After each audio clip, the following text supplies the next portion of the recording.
Emperor Romulus Augustulus, Western Roman Empire. History has a dark sense of humor. The last emperor of Rome was named after its founder, Romulus, but he didn't share any of the original strength. He was just a teenager, a little Augustus who was more of a decorative piece than a leader. While the Germanic tribes were literally at the gates, this boy king was likely playing in the palace gardens. It's emotionally heavy because he represents the pathetic whimper of a dying superpower. There was no grand battle for him. He was simply told to go home by a barbarian general who didn't even think he was worth killing. He retired to a villa while the greatest empire in history vanished into the Dark Ages. King John Lackland, Angevin Empire/England. If you've ever watched Robin Hood, you know this guy is the ultimate villain, but in reality, he was just a massive loser. John managed to lose almost all of England's lands in France because he couldn't stop picking fights with his own barons. The funny part, he was so bad at being a king that his own nobles forced him to sign the Magna Carta, the first document to tell a king, hey, you can't just do whatever you want. He famously lost the crown jewels in a swamp while retreating from a battle. Imagine being the man who lost the literal family silver in a muddy marsh. He died of dysentery, not a glamorous way to go, while his kingdom was in a total civil war. Emperor Caligula, Roman Empire Caligula, is the definition of pure chaos. He started okay, but after a fever he decided he was a living god. He once declared war on the ocean and ordered his soldiers to stab the waves and collect seashells as spoils of war.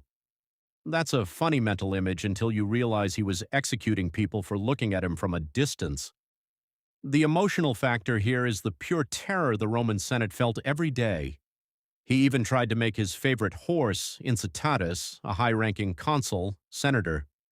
He pushed the empire to the edge of insanity until his own bodyguards decided they'd had enough and ended his reign in a hallway of the palace. King James II, British Empire/Stuart dynasty. James II had a unique talent for making everyone in England hate him at the same time. He was stubborn, arrogant, and completely out of touch with his people's religious shifts. The cringe moment?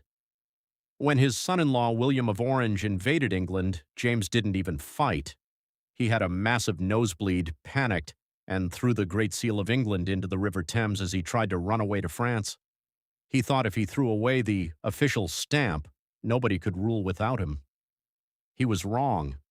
The English Parliament just replaced him in what they called the Glorious Revolution, effectively ending the era of absolute kings in Britain. Emperor Nero, Roman Empire. We've all heard the legend Nero played the fiddle while Rome burned. While that might be a slight exaggeration, his reaction to the Great Fire was basically to build himself a massive golden house on the ruins of people's homes. He was a king who wanted to be a superstar. He forced his nobles to sit through hours of his terrible singing and poetry. If you tried to leave his concerts, he'd have you arrested. The emotional tragedy is how he turned from a hopeful young leader into a paranoid monster who killed his own mother. His final words were, "What an artist dies in me," proving that even at the end he was more worried about his vibe than his empire. King Louis XVI, France. Louis was a man who wanted to be a simple locksmith, but he was stuck being a king. While his people were eating grass because they couldn't afford bread, Louis was writing nothing in his diary because he didn't catch any deer that day. It's almost funny how disconnected he was. He tried to escape the French Revolution by dressing up as a valet and sneaking away in a heavy, slow carriage that moved like a turtle. He got caught because a postmaster recognized his face from a gold coin. That one coin cost him his head. His execution marked the end of the French monarchy and sent a shockwave through every royal palace in Europe. Emperor Wilhelm II, German Empire. Wilhelm was the man with a massive ego and a very short temper. He was the grandson of Queen Victoria but spent his whole life trying to outdo his British cousins.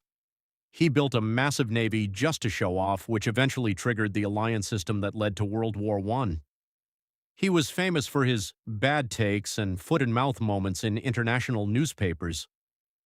The emotional weight here is that his obsession with being seen as a strong man led to the deaths of millions and the total collapse of the German monarchy.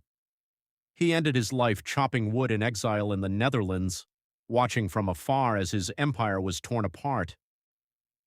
Emperor Nicholas II, the last Tsar of Russia. Nicholas is the ultimate wrong man, wrong time. He was a kind father, but a terrible czar who believed he was chosen by God to rule with an iron fist, even though he had a velvet personality. He ignored every warning sign of revolution. The funniest and weirdest part of his reign was letting Rasputin, a mad monk who looked like he hadn't showered in years, influence his political decisions. His refusal to change led to the rise of communism and his own family's tragic end in a basement in Siberia. He didn't just lose an empire, he ended a 300-year-old dynasty because he couldn't read the room.